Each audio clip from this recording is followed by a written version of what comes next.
Hello my dear students, welcome to the class of social science. In last class we discussed about geography second chapter, that is India physiography.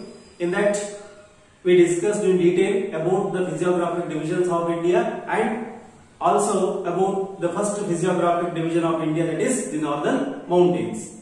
Under that three parallel ranges also we discussed in detail, and at last we discussed about the importance of northern mountains. And before going to the today's class, a small correction, dear students. In last class, by mistake, I told about the area of northern mountain, that is 5 lakh kilometers. Okay, that is wrong. The right area which is covered by the northern mountain is 5 lakh square kilometers. Okay, I will repeat the right number once again. 5 lakh square kilometers is the area covered by the northern mountains. Okay, next we move to the today's class, and in today's class we will go to the second physiographic division of India, that is the northern Great Plain. The northern Great Plain, among the four physiographic divisions of India, this is the second one. The northern Great Plains. The northern Great Plains are located in between the Himalayas and the peninsular plateau. Okay, located in between the Himalayas or the northern mountains and peninsular plateau. The physiographic division which is located in between the northern mountains or Himalayas and in between the peninsular plateau, that is called as the northern Great Plain. Okay, and the northern Great Plain is formed by the deposition work of the three major rivers. Okay, three major rivers form the northern mountains. Now we have to know that which are the three major rivers from the northern mountains. That are, one is the Satluj, another one the Ganga river, and the one more is the Brahmaputra river. Okay, the depositional work of these three rivers form the northern mountains. Okay, and almost the northern mountain region is formed by the fertile alluvial soil. Okay, alluvium deposit is deposited by the three major rivers, and these three major rivers form the largest alluvial tract of the world. Okay, the largest alluvial tract of the world is located in the northern Great Plain, and that is formed by the three major rivers, that are Satluj, Ganga and the Brahmaputra. Okay, and examiner will ask the question, which is the world's largest alluvial tract? You have to write the answer, the northern Great Plain. And which rivers form the world's largest alluvial tract? Question will come in this way also. You have to write Satluj, Ganga and the Brahmaputra. Okay, next its length, almost its length is 2500 km from west to east. Okay, the length of northern Great Plain is nearly 2500 kilometers from west to east or from east to west, and width is 240 to 340 kilometers.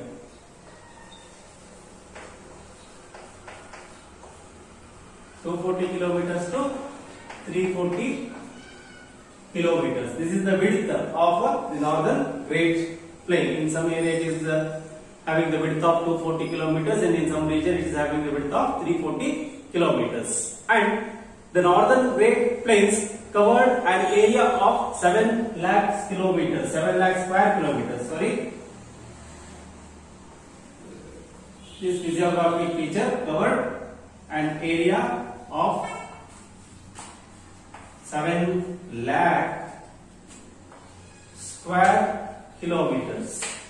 Okay, that is the one important point you have to remember. And the northern mountain is almost flat in shape, the very flat shape, and because of that reason the rocks are not exposed on the surface. Okay, it is almost flat in shape, and because of that reason the rocks will not exposed on the surface. Okay, almost all the rocks are submerged inside that alluvium. Okay, that is the one important point you have to know about the northern Great Plains. Next, some more important information about northern Great Plains. That is northern Great Plain. Its importance. Through the points of importance, you will clear what are the great roles played by northern Great Plains in India. First one is the northern Great Plain is suitable for agriculture because of it is suitable for irrigation also.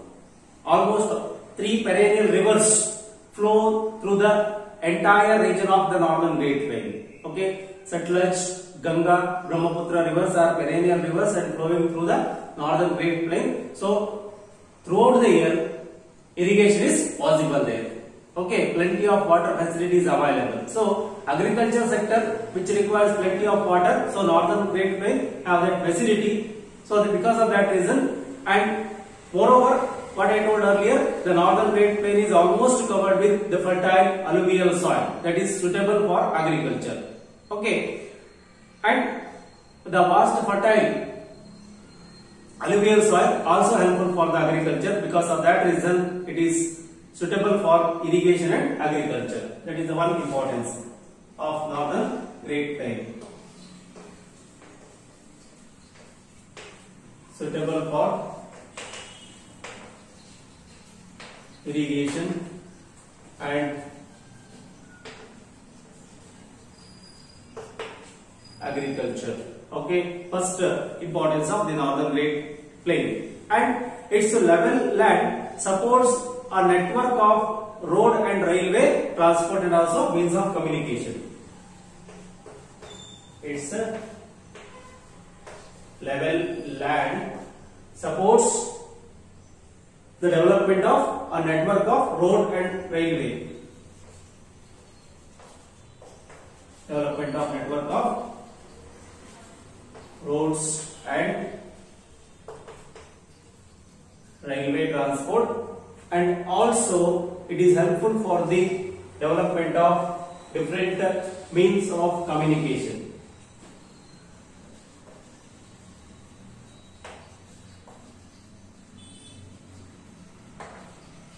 Okay, land is flat in shape, so that's why all types of transportation system is developed there. Road transport, railway transport, and also different types of communication system also easily developed in the northern Great Plain. That is the one more importance of northern Great Plain, and it is also useful for industrialization and trade. Okay, the northern Great Plain is also important for the development of industries. So industrialization took place and also trade developed in the northern Great Plain region. Okay, all types of facilities are available. So industrialization is possible and trade development is also possible in northern Great Plain. And one more important point about the northern Great Plain is number of pilgrim centers are there in northern Great Plain. Number of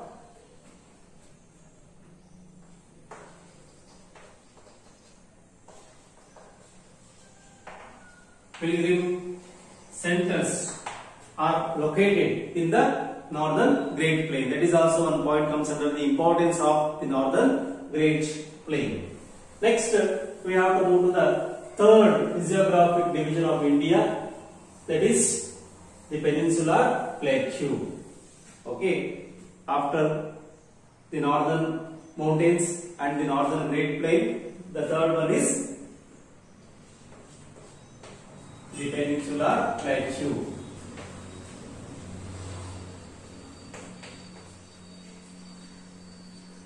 Okay, the Peninsular Plateau. Among the four physiographic divisions of India, third one, the Peninsular Plateau. Okay, the Peninsular Plateau is the largest physiographic divisions among the physiographic divisions of India. Okay, this is the largest physiographic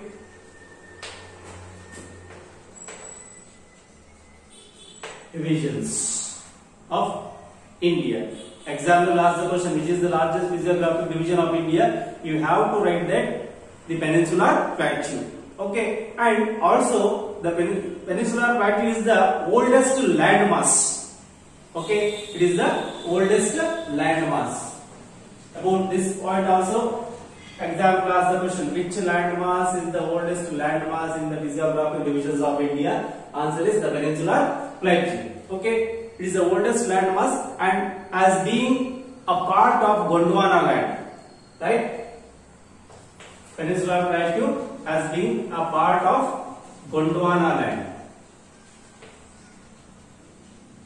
Since ancient time, this physiographic division was there in the surface of the earth. Okay, that is the one important point. And the Peninsular Plateau lies to the south of the northern Great Plain. Okay, to the south of northern Great Plain, the physiographic division which is located, that is called as the Peninsular Plateau. To the south of northern Great Plain, the physiographic division which we will see in India, that is the Peninsular Plateau. Okay, and it occupied nearly 16 lakh square kilometers. Okay, 16 lakh square kilometers area is occupied by the Peninsular Plateau. Okay, largest physiographic division of India, covered an area of 16 lakh square kilometers. Next, one more important point about the Peninsular Plateau is, it is roughly triangular in shape. Okay,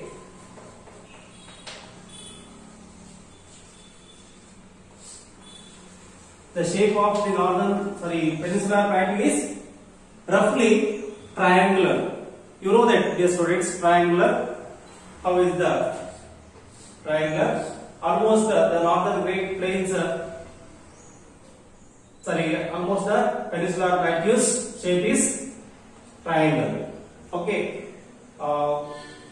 like this it resembles. Okay, almost it resembles in this way, triangle shape. Okay, if you keep the triangle in a reverse position, how it looks. Okay, this is the shape of Peninsular Plateau. Okay, that is the one important point. And its apex, the apex of a Peninsular Plateau is found Cape Kanyakumari. Okay, its apex found the Cape Kanyakumari. Okay, the southernmost tip of the Peninsular Plateau is on the Kanyakumari. That is the one important point you have to know. And it is in the southern extremely. Okay, the Cape Kanyakumari is there in the southern extremely of the Peninsular Plateau. Okay, next, boundaries of Peninsular Plateau. The Peninsular Plateau is bounded by hills and plateaus. Okay, many hills and plateaus are bounded with Peninsular Plateau. You have to know that which are the major hills and plateaus bounded the Peninsular Plateau. First, we will discuss about the hills.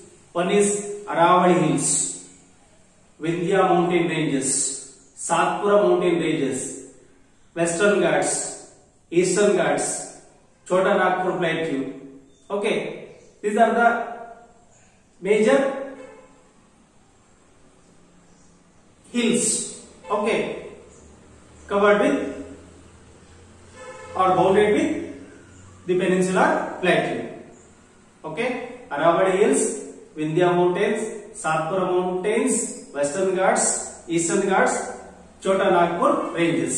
Okay, and next we will move to the plateaus. Which are the major plateaus bounded the peninsular plateau? In that, Deccan Plateau and Malwa Plateau. Okay, Deccan Plateau and Malwa Plateau are the two plateaus bounded the peninsular plateau of India. Okay, these are the important information about hills and plateaus bounded the peninsular plateau. Okay, next the Aravalli ranges are the oldest fold mountains. Okay, Aravallis are the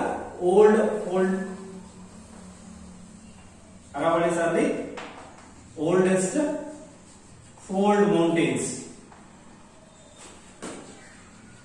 and these Aravallis are located to the northwest of the peninsular plateau. Okay, in the northwestern side of the peninsular plateau, the Aravallis are located. Aravallis are the oldest fold mountains. Okay, that is the important information. You have to remember that point. Okay, which is the oldest fold mountains located to the northwestern part of peninsular plateau? Question will come. You have to write the answer. Aravallis. Okay, next Mount Guru Shikhar. Mount Guru Shikhar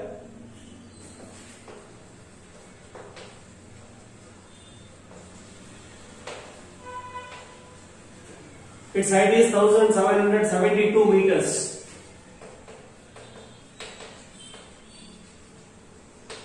Okay, Mount Guru Shikhar, its height is 1772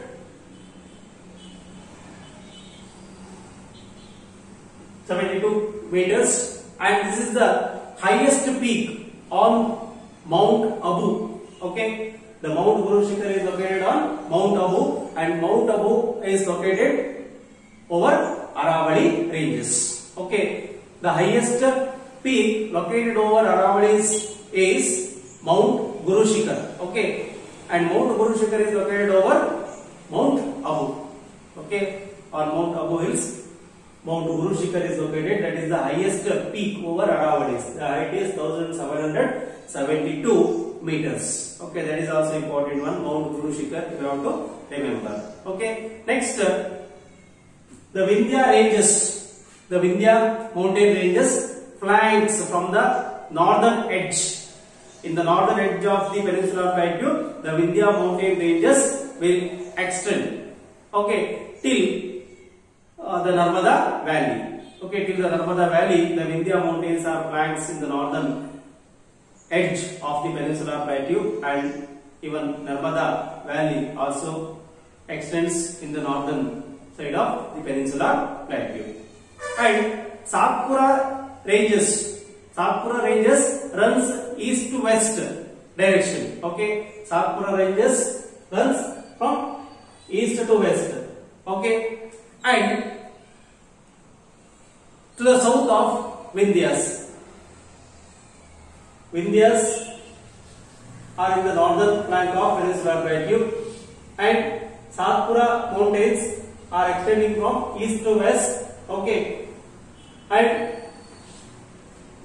which extends in between Narmada and the Tapi rivers. Okay, the Satpura ranges extends in between the Vindhya mountains and in between the Narmada and Tapi river. Okay, in between the Vindhya mountain ranges and the Satpura mountain ranges, there are two major rivers, Narmada river and Tapi river. Okay, that is the important point you have to remember. Okay, next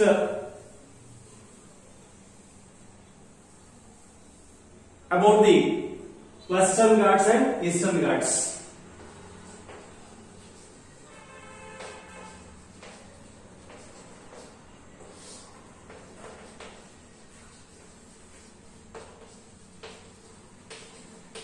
Okay, in exam exam will ask this question for 2 marks. Differentiate Western Ghats and Eastern Ghats. We have to write by making 2 columns. Okay, easy to answer for this question. If you know the points of one side, easily you can write answer for the another side. Okay, the first we will take the first point under Western Ghats. Western Ghats are continuous.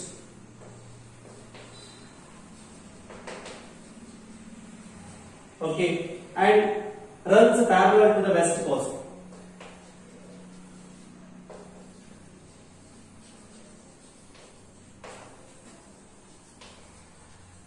Okay, this is the first point. Western Ghats are continuous and runs parallel to the west coast, right?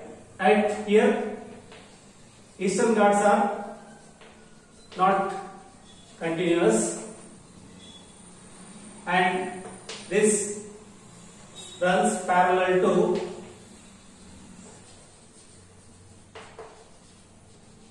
east coast. Okay, this is the first point. Eastern Ghats are not continuous and runs parallel to the east coast, right? Next, Western Ghats are extended from Tapi River to Kanyakumari. In the north,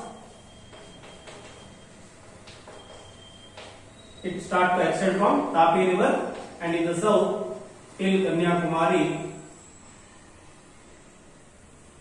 it is extended. Okay, that is the extension of Western Ghats. And Eastern Ghats extended from Mahanadi in the north to Nilgiri Hills. From Mahanadi river basin to Nilgiri Hills till there it's located. Okay, and both Western Ghats and Eastern Ghats are joining at place called Nilgiri Hills. Okay, that is the important point you have to remember from the point of examination, which is the joining point of Western Ghats and Eastern Ghats. Okay, both the Western Ghats and Eastern Ghats join at a place that is called as Nilgiri Hills. Okay, in map work also sometimes they will ask you to locate Nilgiri Hills. So you have to write that point. Okay, here Nilgiri Hills. Next, Western Ghats are also known as Sahyadris. Okay, Western Ghats are also known as Sahyadris. That is the one important point. And Western Ghats are higher. Okay, Western Ghats are higher. Western Ghats are higher, but Eastern Ghats are lower.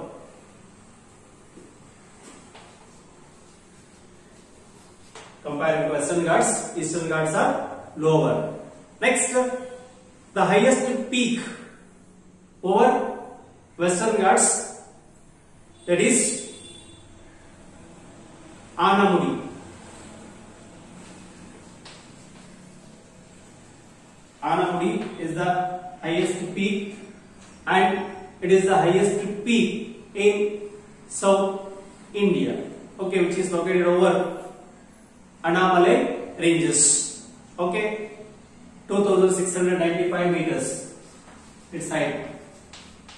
2695 meters is the height of Anamudi, which is the highest peak in the Western Ghats. Okay, next, over Eastern Ghats, the highest peak is Armakonda.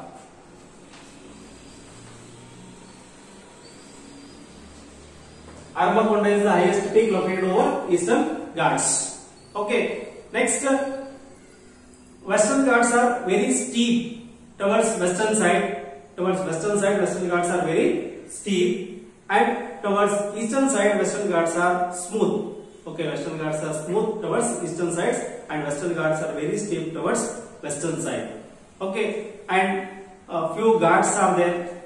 Okay, or mountain passes are there in the Western Ghats. That passes are Bor Ghat, Tal Ghat, and Pal Ghat. Okay, Borghat, Palghat and Talghat are the major mountain passes of the Western Ghats. Okay, and to the south of Palghat Gap, there is a continuous, that ranges are continued as the Anaimalai and the Palani and Cardamom. Okay, that Western Ghats are continued in to the south of Palghat region, and that Western Ghats are called by different names. Okay, Anaimalai, the Palani and Cardamom or Idaimalai. By these names, that Western Ghats are called in the southern region of the Palghat range. Next, about that, the Deccan Plateau, it is bounded by Satpura and Vindhya in the northwest. Okay, these are the important points about Western Ghats and Eastern Ghats. Next,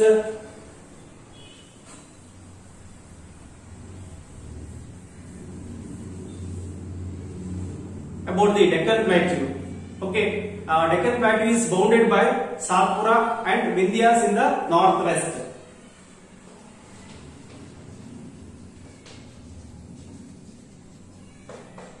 Bounded by Satpura and Vindhyas in the northwestern side of India. Okay, next, Western Ghats are bounded by west of the Deccan Plateau. In the Deccan Plateau, towards its west, Western Ghats are there, and Eastern Ghats are there in the eastern side of the Deccan Plateau. Okay, to the east, Eastern Ghats, and to the west, Western Ghats are there for Deccan Plateau. And Mahadev and Michael ranges are there to the north. Mahadev and Michael ranges are located to the north of Deccan Plateau, and Chota Nagpur Plateau is located to the northeast, to the northeastern side of Deccan Plateau. There are the mountain ranges or plateau, that is Chota Nagpur Plateau. Okay, these are the information about the boundaries of the Deccan Plateau. Okay, next, you have to know about the importance of Peninsular Plateau. Okay, geographical importance of Peninsular Plateau. The first one is, it is rich in minerals. The Peninsular Plateau is having very good mineral resources. It is rich in varieties of minerals, and thick forest of Peninsular Plateau provided biodiversity.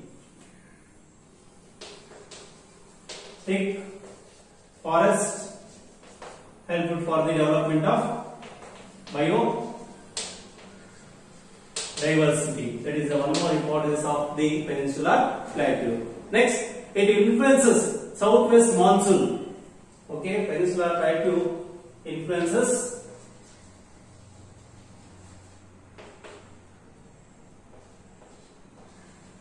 over the southwest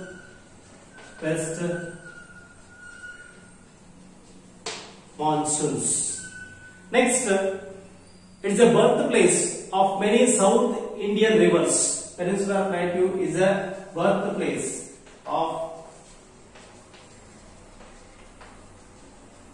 many South Indian rivers. Okay, and that rivers are useful for the generation of hydroelectricity. That is also important point. Many South Indian rivers helpful for the generation of hydroelectricity, and many South Indian rivers form the waterfalls, and that waterfalls water we use to generate hydroelectricity. And the Peninsular Plateau is also known for hill stations. Okay, beautiful hill stations are located over the peninsular valley of India. Many hill stations are there in that one major hill station which attracts the tourists from different parts of the world. That is Ooty. Okay, you all heard about the name Ooty. Ooty is located in the peninsular Plateau region. That is the major hill station of our country, India, and also South India. Okay, these are the points consider the importance of peninsular plateau. Hereby we completed 3 physiographic divisions of India. One physiographic division is remaining, that is the last one, the coastal plains, that we will discuss in the next class.